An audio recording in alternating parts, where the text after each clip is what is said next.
be the most dangerous time the world has seen in decades. Right. It doesn't feel that way in some ways when you walk around on the street, but why do you think it's the most dangerous time? So, first of all, again, welcome everybody. If you look at history and you open a newspaper of any month of any year, of course, there's always tough stuff going on, wars and depressions and recessions. But if you look at this time and what's happening in Ukraine, a 600-mile front, free and democratic European nation, 600,000 casualties, huge humanitarian crisis, NATO on the border of NATO, nuclear blackmail, and it's affecting all oil and gas, migration, food costs, and all international military and economic relationships. That's pretty tough. And that was before the terrorist attack in Israel. And so I look at those things as it's dangerous. And, we need to get through it. Now, hopefully, it'll go away. But if you look at the history of battles like this, they're unpredictable. You don't know the full effect. And so, and I've spoken to a lot of people. I think you've talked to Condi Rice and Bob Gates and some of the military folks. They would say the same thing. This is really complex, and obviously it's affecting America and China. As a result of this, though, what do you do about it? Meaning, we can all sit and say that this may be one of the most dangerous times in the world, but how are you changing what you're doing as a function of it? Well, if you're talking about the company, you're talking about the nation. So I think as a nation, let's go both. This is my own personal view. We better have the best military in the world, bar none. There's no replacement for that. I think we learned a lesson, got a little complacent, which happens in companies, it happens in countries, but we should not be complacent. The world is always a dangerous place. We just forgot. Number two, I think oil and gas can be explosive, expensive, and it hurts poor nations and poor people. We need to be very thoughtful about it. I think this is about keeping the Western world together. So the Western world, think of military and economic.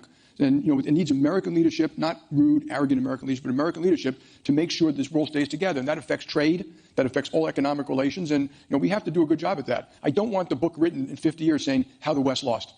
Okay, and so that's what it's going to take, and hopefully we'll have that. How do you handicap this, though? Because it's one thing to say, look, this may be one of the most dangerous times in the world, but is that a 10% chance that this is the most dangerous time? How do you think about that? And it's also very hard to bet on the end of the world. Yeah, I'm not betting on anything. So when we do risk management, we don't look at risk management saying, well, we don't think it's going to happen, or we do look at percentages. But what's the range of potential outcomes? But my view is when you have this kind of risk, you better deal with it very seriously, because the chance of something going wrong is high, and if it goes wrong, the cost of that would be enormous. So that's just how I look at it. And so I think every citizen of the world, the democratic world, should be looking at it saying, what can we do to do a better job?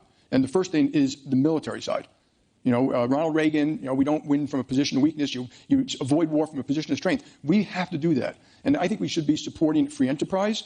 As a nation, Bob Gates wrote a book, which is brilliant, but there's a first chapter of a book called Exercise of Powers, Symphony of Power. And he talks about how we overused and misused sometimes our military muscle, but underused development finance, communications, like the benefits of being free and freedom of speech and freedom of religion and freedom of enterprise, communications about that, economic relationships, diplomacy. So I travel around the world. America's absent in some places. The Chinese now are all over Latin America, they're all over Africa. I'm not against them. I'm simply saying we need to do a better job at that. And if you look at our development finance and some of our stuff, those efforts have been coming down for years.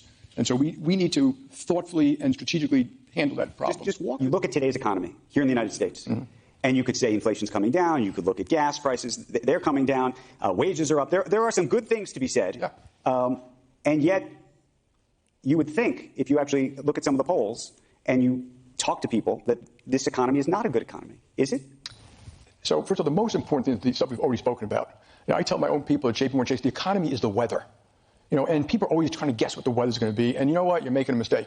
It might snow, it might rain, it might be icy outside, it goes up, it goes down. As a company, we're prepared for all of that. My job during that kind of thing is to serve my client, which includes countries, cities, states, hospitals, schools, Ukraine, IMF, World Bank. That's my job. And I know that the weather and earnings will go up or down and credit losses and all those kind of things. But if you look at the U.S. economy, yes, almost all-time low unemployment, but inflation is hurting people. But employment is really important. I just mentioned about the bottom third. Okay, and so when you say polls, that bottom third, I kind of think they have a right to be pissed off. I would probably be a little pissed off if I were them. And so we shouldn't just act like it's a binary type of thing. What did we do wrong? We've been talking about trying to help those lower income citizens now since President Johnson. And it's almost still where it was before. And so I just think we've made a lot of mistakes. But let me just caution you in the economy. When people look at the current economy and things are going good, stocks are up, and we've had a little bit of drugs injected directly into our system called fiscal stimulation, the largest we've ever had in peacetime, and QE, the largest monetary stimulation. Two different things, different effects, but they are drugs running through the system. And they create this kind of sugar high, and we're in a sugar high. I don't know if it's going to end in a soft landing or something like that. But when people say, well, corporate profits are up, this is up. Yeah, corporate profits are up because people are spending a lot of money. Where do they get the money? The government gave it to them. Well, of course profits are up. When they stop spending money, corporate profits will go down. So I'm a little worried that we're in that little bit of a sugar high and we don't understand it. We've never had QT before. I think it may bite more than other people. You're going to see it in volatile markets. You've seen very volatile markets. Now, most of you don't care about volatile markets unless it starts to affect the economy, and which it might. And so I'm quite cautious about the economy, and I think that the QE, QT, and all this geopolitical stuff, they can bite. And I would just be a little careful about that just because it feels pretty good today. And you think that Jay Powell may still raise rates? You don't think he's finished? The prevailing view is he's done. Yeah, well, and maybe we'll actually go the opposite way. The prevailing view, take a chart of the prevailing view before every major inflection point, and it's always been wrong. So, I don't look at the prevailing view, and nor am I trying to guess. So my view about the economy is I think there's a higher chance than other people that rates have to go up. Think of short rates and 10-year rates. The Federal Reserve sets short rates. They simply dictate it and can manage it through a bunch of means. They do not set the 10-year rate. That is set by you. Supply, demand, inventory, sentiment, capital requirements around the world. And those capital requirements are huge. Governments have the biggest deficits ever, and they have the biggest debt ever. When we last had inflation at high numbers, the debt to GDP was 35%, and now it's 100%. And you go around the world, and it's roughly, we've been the most profligate, but it's roughly the same. And so when Volcker raised rates, the deficit was small and the debt was small, and now it's far bigger than that. Governments need more money. The green economy is going to need more money. The European energy situation requires money. The restructuring of trade is going to be inflationary. The remilitarization of the world is inflationary. So there are a lot of things out there which are both dangerous and inflationary. So I just say be prepared. It's rational if you work on a risk rate that the rates may go up, both the short rate and the 10-year rate, and be prepared that might lead to a recession. Now, when I worry about JP, again, that will hurt us a little bit. We'll still be fine, and we'll serve our clients. But I think the odds are higher than other people. I think there's still a chance of a soft landing. I just give it less odds than other people, that's all. Was there any part of you that was scared when all this happened? You just mentioned two names, George Hinton as well. You also mentioned Ilya. And those are names, by the way, if you've been following what's happening. They have been very outspoken about the dangers of AI. Very well, I want to get into actually what you think happened at OpenAI in the past couple of weeks. But it may very well be that there may have been a new step change in terms of what this technology was. But was there ever part of you, when you're seeing this all happen, say, oh my goodness, not only are we on the cusp of a revolution in a great way, but that this is dangerous? Well, no, I would say 12 years ago, nobody expected the results we would get. And I think anybody who would have said so back then would have over-exaggerated, our understanding of the rate of progress. There's no question that the rate of progress is high. And what we realize today is that of course what we can do today with these models and intelligence are related but not the same. We're very good at perception today, and we're very good at those one-shot knee-jerk reaction. I recognize that that's a dog. I can finish that sentence. But there's a whole bunch of things that we can't do yet. We can't reason yet. This multi-step reasoning that humans are very good at. AI can't do that. And how far away do you think we are from that? Well, we'll see. We'll see. I think that just about everybody's working on it. And all the researchers are working on it. Everybody's working on it. We're trying to figure out, how do you take a goal, break it down into a whole bunch of steps, and create a decision tree, and then walk down the decision tree to figure out, which one of the paths leads to the most optimal answer. This is how we reason through things, how we iterate through a problem. Today, as you know. But you're making bets now in terms of technology that you have to build and investments you have to make. Yeah. On where we're going to be 5 years from now. 10 years from now. 10 years from now. Yeah, right. So, people talk about AGI. Yeah. Right? Artificial general intelligence. Yeah. Do you think in 10 years from now we are there? Depending on how you define it, I think the answer is yes. And so the question is, what is AGI? If we define AGI as a piece of software, a computer that can take a whole bunch of tests, and these tests reflect basic intelligence, and by completing those tests, deliver results that are fairly competitive to a normal human. I would say that within the next 5 years, you're going to see obviously AIs that can achieve those tests. And now, design the chips that you're making right now? Yeah. Will you need to have the same staff that designs them? In fact, none of our chips are possible today without AI. Literally, the H100s we're shipping today was designed with the assistance of a whole lot of AIs. Otherwise, we wouldn't be able to cram so many transistors on a chip or optimize the algorithms to the level that we have. And software can't be written without AI. Chips can't be designed without AI. Nothing's possible. We started by talking about OpenAI, and everybody's focused on that. What did you make of what happened? The ousting of Sam Altman, the return of Sam Altman, all of it. Yeah. Well, first of all, I'm happy that they're settled, and I hope they're settled. It's a really great team. And they're doing important work, and they've achieved great results. And I'm just really happy that they're settled. it also brings to mind the importance of corporate governance. I mean, NVIDIA is here 30 years after our founding. We've gone through a lot of adversity. If we didn't set up our company properly, who knows what would have done. And so I think when you're architecting an industry, you want to apply some of that wisdom to architecting a company. And so I'm really proud of NVIDIA's corporate governance, by the way. And if not for the architecture that we established when I was 29 years old. Startups and not non-startups doing AI chips optimized for LLMs. Can you talk about, and they claim to be dramatically more effective and energy efficient than GPUs. Can you talk about what you're planning in these regards? Yeah. First of all, this is one of the great observations that we made. We realized that deep learning and AI was not a chip problem. It's a reinvention of computing problem. Everything from how the computer works, how computer software works, the type of software that it was going to write, the way that we write it, the way we develop software today using AI, creating AI, that method of software is fundamentally different than the way we did it before. So every aspect of computing is changed. And in fact, one of the things that people don't realize is the vast majority of computing today is a retrieval model, meaning just all you have to do is ask yourself, what happens when you touch your phone? Some electrons go to a data center somewhere, retrieves a file, and brings it back to you. In the future, the vast majority of computing is going to be retrieval plus generation. And so the way that computing is done is fundamentally changed. Now, we observed that and realized that about a decade and a half ago. I think a lot of people are still trying to sort that out. It is the reason why, people say we're practically the only company doing it. It's probably because we're the only company that got it. And people are still trying to get it. You can't solve this new way of doing computing by just designing a chip. Every aspect of the computer has fundamentally changed. And so everything from networking to the switching to the way that computers are designed to the chips itself, all of the software that sits on top of it and the methodology that pulls it all together, it's a big deal because it's a complete reinvention of the computer industry. And now we have $1 trillion worth of data centers in the world. All of that's going to get retooled. That's the amazing thing. I'm curious what you think of what's just happened over the past 2 weeks while you were dealing with this other series of headlines. There was a whole other series of headlines at OpenAI. What did you think? Well, you founded it, co-founded. Co-founded it, yeah.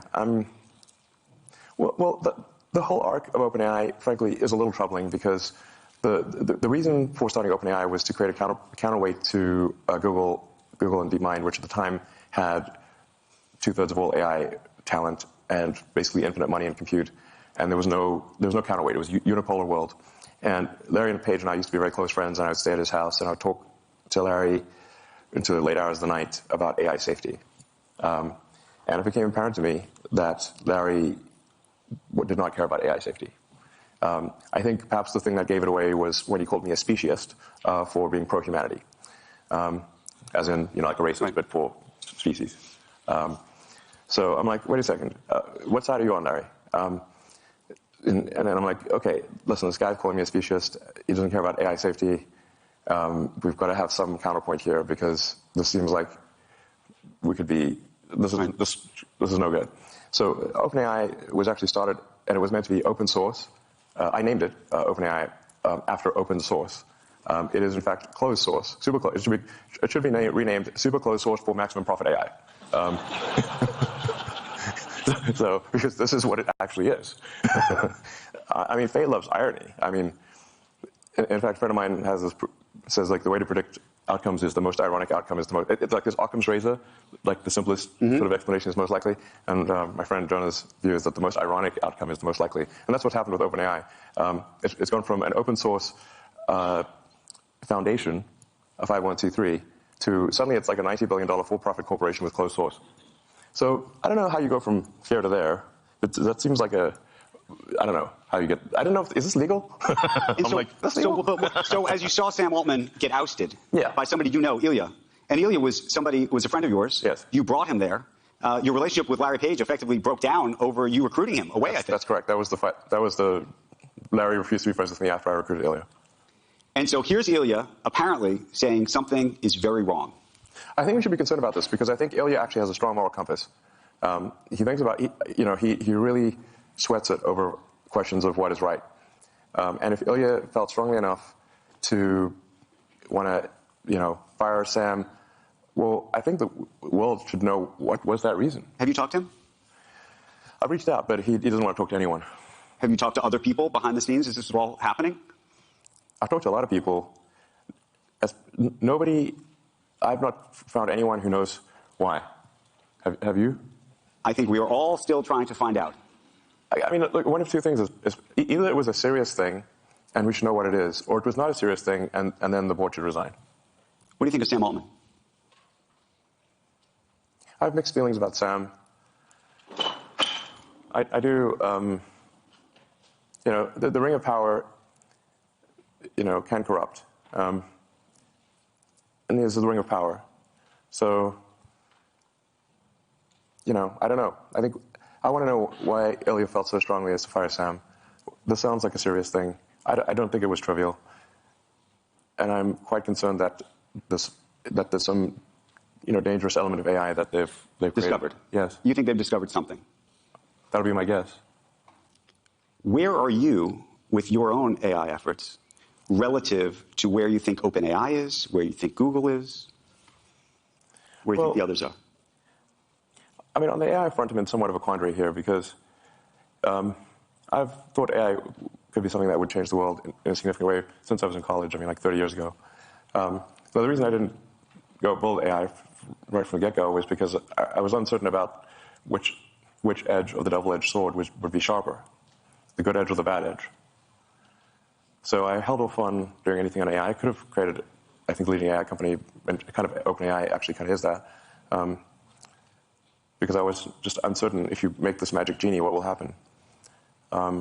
Whereas I think building sustainable energy technology is much more of a single-edged sword that is single-edged good. Making life multiplanetary, I think single-edged good. Starlink, mostly single-edged good. I mean, giving people better connectivity to people that don't have connectivity or it's too expensive, I think is very much a good thing. Starlink was instrumental, by the way, in halting the Russian advance. The Ukrainians said so. I think but with AI, you've got the magic genie problem. You may think you want a magic genie, but once that genie's out of the bottle, it's hard to say what happens. How far are we away from that genie being out of the bottle, you think? We think it's already out? I mean, the genie is certainly poking its head out. The AGI, the idea of artificial general intelligence, given what you now are working on yourself, and you know how easy or hard it is to train, to create the inferences, to create the weights. I hope I'm not getting too far in the weeds of just how this works, but those are the basics behind the software end of this. It's funny, all these weights, they're just basically numbers in a comma-separated value file. And that's our digital god, a CSV file. Not that funny. But that's kind of literally what it is. So I think it's coming pretty fast, Is that, you famously have admitted to overstating how quickly things will happen. But how quickly do you think this will happen? If you say smarter than the smartest human at anything, yep, it may not be then quite smarter than all humans, all machine-augmented humans, because people have got computers and stuff. There's a higher bar. But if you say smarter than any, can write as good a novel as, say, J.K. Rowling, or discover new physics, or invent new technology, I would say that we are less than 3 years from that point.